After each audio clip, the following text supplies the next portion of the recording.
Akash missile భారత రక్షణ రంగ అమ్ముల పొదిలో ఒక కీలక మిస్సైల్.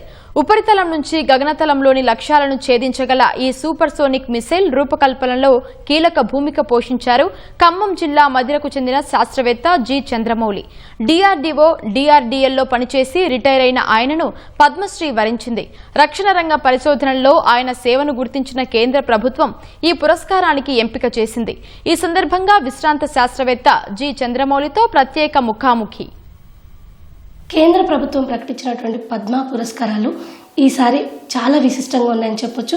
ముఖ్యంగా శాస్త్ర సాంకేతిక రంగాల్లో అత్యుత్తమ ప్రతిభ కనబరిచిన వారికి, దేశానికి సేవ చేసిన వారిని, అందులో ఒకరైనటువంటి జి చంద్రమౌళి గారికి ఈసారి పద్మశ్రీ పురస్కారాన్ని ప్రకటించడం జరిగింది. చంద్రమౌళి గారు ఆకాశ్ క్షిపణి మొదటి నుంచి కూడా తయారీకి సంబంధించి దానిని మన డిఫెన్స్కి సంబంధించి అందించేంత వరకు కూడా 30 ఏళ్ల పాటు ఆయన దాంట్లో పనిచేయడం జరిగింది. ప్రస్తుతం ఆయన మనతో ఉన్నారు. ఆయన అడిగి తెలుసుకుందాం. పద్మశ్రీ పురస్కారాన్ని ప్రకటించడం ఎలా అనిపిస్తోంది? తన 34 ఏళ్ల పాటు ప్రయత్నించి సాధించినటువంటి ఆకాశ్ ఈరోజు మన దేశానికి అందిస్తున్నటువంటి సేవల గురించి ఆయన మాటలు తెలుసుకుందాం.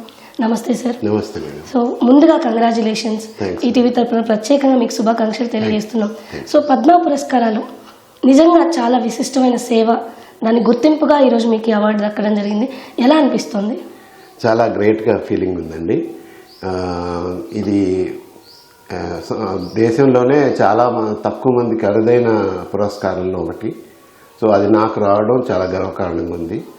ఇది దాదాపుగా ఒక 34 ఇయర్స్లో మేము ఆకాశ్ టీం మొత్తం కృషి చేసి ఒక 24 ఇయర్స్ డెవలప్మెంట్కి, ఒక 10 ఇయర్స్ ప్రొడక్షన్ చేసి ఇండియన్ ఎయిర్ ఫోర్స్కి, ఇండియన్ ఆర్మీకి ఇవ్వడం జరిగింది.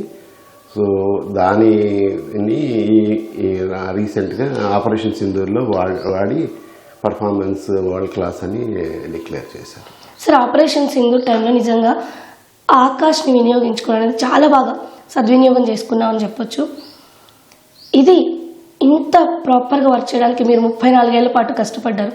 సో ఆపరేషన్ సింధూర్ టైంలో దాని ఫలితాలు చూసినప్పుడు అంటే అది కొంచెం కష్టమైనటువంటి సమయమే కావచ్చు కాక, కానీ మన దేశాన్ని రక్షించుకోవడానికి ఉన్నటువంటి అలాంటి ఒక అద్భుతమైన ఆయుధాన్ని మేము అందించాము అనేది ఎలా అనిపించింది? ఆ సూపర్సోనిక్ క్షిపణులకు సంబంధించి వర్క్ చేసినప్పుడు అండ్ దాని రిజల్ట్ చూసినప్పుడు ఎలా అనిపించింది? నిజం చెప్పాలంటే ఆ టీవీలో స్క్రోలింగ్ వచ్చినప్పుడు వెంటనే మనకు కళ్ళ నీళ్ళు వచ్చేసేసి కంటిన్యూస్గా కొద్దిగా ఆనంద బాష్పాలతో ఒక 5-10 మినిట్స్ అలా ఇదిగా అయ్యింది. ఎందుకంటే ఇది మేము చాలా కృషి చేసి ఈ ప్రాజెక్ట్ని సక్సెస్ చేసాము. ఎందుకంటే చాలా ఫెయిల్యూర్స్ వస్తాయి, ఈ ప్రాజెక్ట్లో వచ్చాయి. మేము వాటన్నిటిని ఎన్కౌంటర్ చేసి మళ్ళీ ప్రతి ఫెయిల్యూర్ని ఒక స్టెప్పింగ్ స్టోన్ లాగా తీసుకొని వాటికి ఇప్పుడు వరల్డ్ క్లాస్ వెపన్ సిస్టమ్ తయారు చేయాలంటే ఇండియాలో ఫస్ట్ టైం ఈ surface to air missile system తయారు చేయడం. సో దీన్ని ఎలా పర్ఫెక్ట్ చేయాలి, ఎలా మన సైనికులకి ఇవ్వాలి, మన సైన్యానికి ఇవ్వాలి అనేది ఒక పెద్ద మాకు ఒక గోల్ లాగా ఉండి చాలామంది శాస్త్రవేత్తలు, ఇంజనీర్స్ అందరూ పనిచేయడం వల్ల వచ్చిన రిజల్ట్ కాబట్టి మాకు చాలా ఆనందమైంది. మనం కానీ అది ఆపరేషన్ సింధూర్ ద్వారా వాడడం అనేది మనకి ఒక బాధాకరమైన విషయం అయినా కూడా, బట్ ఈ సిస్టమ్ పెర్ఫార్మెన్స్ అనేది మంచిగా చేసి దేశానికి విజయం సాధించింది. పూర్తి స్థాయిలో అంటే దాదాపుగా 95% ఇండిజినస్గా మన దగ్గర ఉన్నటువంటి సాంకేతికతతో ఆకాష్ని తయారు చేశారు. మీరు ఇందాక అన్నారు చాలా ఫెయిల్యూర్స్ వచ్చాయని. ఎక్కువ కష్టతరం అనిపించిన సందర్భం ఏంటి దీనికి సంబంధించి? మాకు రామ్జెట్ ప్రొపల్షన్ సిస్టమ్ అనేది ఒక ఇంపార్టెంట్ ప్రొపల్షన్ సిస్టమ్ అండి. దాని ద్వారానే మిసైల్ మనకి సూపర్సానిక్ స్పీడ్లో వెళ్ళడం జరుగుతుంది. అలాగనే మల్టిపుల్ టార్గెట్ హ్యాండ్లింగ్ అనేది ఒక విశేషమైన టెక్నాలజీ. సో రాడార్స్, ఒక రాడార్ తోటి నెంబర్ ఆఫ్ టార్గెట్స్ను ట్రాక్ చేస్తూ నెంబర్ ఆఫ్ మిసైల్స్ కూడా డైరెక్ట్గా వాటి మీద సైమల్టేనియస్గా లాంచ్ చేసి వాటన్నిటిని డిస్ట్రాయ్ చేయడం అనేది ఒక రియలీ కాంప్లెక్స్ టెక్నాలజీ. సో వాటన్నిటిని కూడా మాస్టర్ చేశాము. దాదాపుగా ఒక 15 ఇయర్స్ టెస్టింగ్ చేయాల్సి వచ్చింది వాటి గురించి. ఆ మాస్టర్ చేయాలంటే ఈ టెక్నాలజీస్ డెవలప్ చేసి, ఇంటిగ్రేట్ చేసి, వెపన్గా తయారు చేసి, దాన్ని పర్ఫెక్ట్ చేసి మళ్ళీ మన సైన్యానికి వాళ్ళకి వాళ్ళ ఆపరేషన్ రిక్వైర్మెంట్స్ మీట్ అయ్యేటట్టు, వాళ్ళని సాటిస్ఫై చేసేటట్టు పర్ఫార్మెన్స్ ఇవ్వాలంటే చాలా చాలా కృషి చేయాల్సి వచ్చింది. ఇంత టెస్టింగ్ చేయడం వల్లే మనకి ఒక మంచి వెపన్ అనేది ఇండియాకి తయారు చేసేసాం. సార్, అయితే 34 ఏళ్ల పాటు మీరు ఆకాష్ పైన పనిచేశారు. అంటే మన కెరీర్ మొత్తం ఒక్కటే ప్రాజెక్ట్ మీద పనిచేసినప్పుడు చాలా హర్డిల్స్ వస్తున్నప్పుడు, ఇందాక మీరు అన్నట్టు ఫెయిల్యూర్స్ వస్తున్నప్పుడు ఎక్కడో ఒక దగ్గర మనం డిమోరలైజ్ అయ్యే అవకాశం ఉంటుంది, బాధకు గురవుతాం, డిప్రెషన్కి లోన్ అవుతాం. అలాంటివి ఎప్పుడైనా ఎదురయ్యాయా? వాటిని ఎలా ఓవర్కమ్ చేసుకునేవాళ్ళు? 2-3 సార్లు అయినాయండి అలాంటి సందర్భాలు వచ్చాయి. కానీ మనం ఇంత కృషి చేసిన, ఇంతమంది సైంటిస్టులు, టెక్నీషియన్స్, ఇంజనీర్స్ పనిచేసిన ప్రాజెక్ట్ని మనం ఎలా మధ్యలో ఆపడం కానీ వదులుకోవడం కానీ కాకుండా దాని స్పిరిట్ని మెయింటైన్ చేసేటట్టు నేను లీడ్ తీసుకుని అన్ని ఫెయిల్యూర్స్లో వాళ్ళకి మళ్ళీ వాళ్ళతో పని చేయించి ఆ డిజైన్ కరెక్షన్స్ చేయించి నా పార్ట్ ఆఫ్ ద వాల్యూ కూడా యాడ్ చేసి దాన్ని సక్సెస్ చేయడం జరిగింది. ప్రతి స్టేజ్లో కూడా ఫెయిల్యూర్స్ని మళ్ళీ సక్సెస్ చేస్తూ అలా వాళ్ళకి ఒక టీంకి కూడా ఒక మంచి నమ్మకం ఏర్పడింది నా మీద. సో దాని ద్వారా వాళ్ళు కూడా కృషి చేసి అందరం కలిసి పనిచేసి ఈ సిస్టమ్ని గవర్నమెంట్కి జరిగింది. సో మీరు ప్రాజెక్ట్ డైరెక్టర్గా హోదా ఉన్నప్పుడే దీన్ని సెంట్రల్ గవర్నమెంట్కి ఇవ్వడం జరిగింది. సో మీరు డిఫెన్స్కి ఇచ్చినప్పుడు ఆ రోజు ఆ క్షణం ఎలా అనిపించింది? ఎందుకంటే ఇన్నేళ్ల కష్టం, ఎలా అనిపించింది? ఆ రోజు కూడా ఇదేనండి, అందరూ ఫంక్షన్లో ప్రైజ్ చేయడం, నా ఎఫర్ట్స్ని ఓవరాల్గా చేయడం, టీమ్ ఎఫర్ట్స్ని కూడా మంచిగా ప్రైజ్ చేయడం, సిస్టమ్ పర్ఫార్మెన్స్ ప్రైజ్ చేయడం వల్ల మా ఫ్రెండ్స్, టీమ్ మెంబర్స్ అందరం కూడా అటెండ్ అయ్యాము ఆ ఫంక్షన్స్. వివరాలు చాలా చాలా సంతోషంగా ఫీల్ అయ్యి మంచిగా ఇది చేశామండి. సార్, మన రక్షణ రంగం కోసం విదేశాల నుంచి కొన్ని ఆయుధాలను కొనుగోలు చేస్తుంటాం. అలాగే మనకు సంబంధించిన ఆయుధాలను కూడా కొన్ని దేశాలకు ఇస్తూ ఉంటాం. ఆకాష్ని అలా మార్కెట్ చేయడం వల్ల ఎలాంటి ఉపయోగాలు ఉన్నాయి అండ్ ఎంతవరకు ఇది మనకి అంటే మార్కెటింగ్ పరంగా ఎలా యూజ్ అయిందంటారు? ఇది potential surface to air missile system అండి. అంటే చాలా పవర్ఫుల్ సిస్టమ్ కాబట్టి మనకి ఓన్లీ ఫ్రెండ్లీ కంట్రీస్కి ఇవ్వడం జరుగుతుంది. అలాగనే ఇది కాస్ట్ కూడా చాలా తక్కువ కంపేర్ టు మిగతా వరల్డ్ సిస్టమ్స్లో.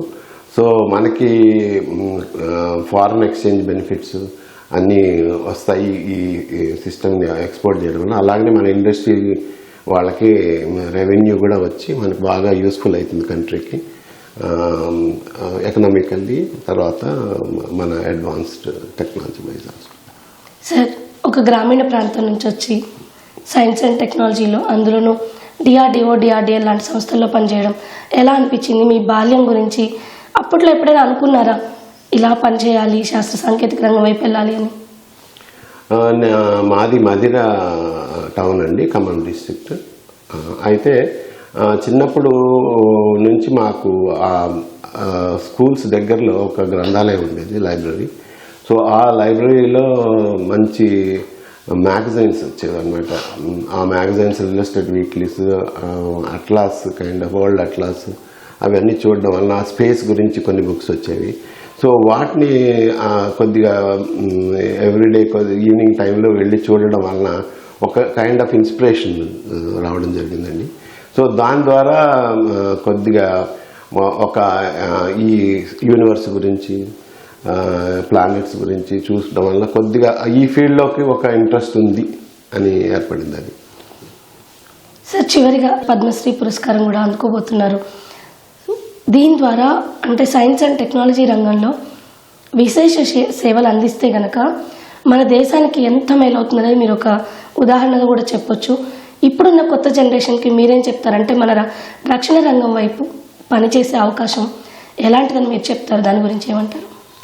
మనకి డిఫెన్స్ రీసెర్చ్లో, రక్షణ రంగంలో చాలా చాలా అవకాశాలు ఉన్నాయండి.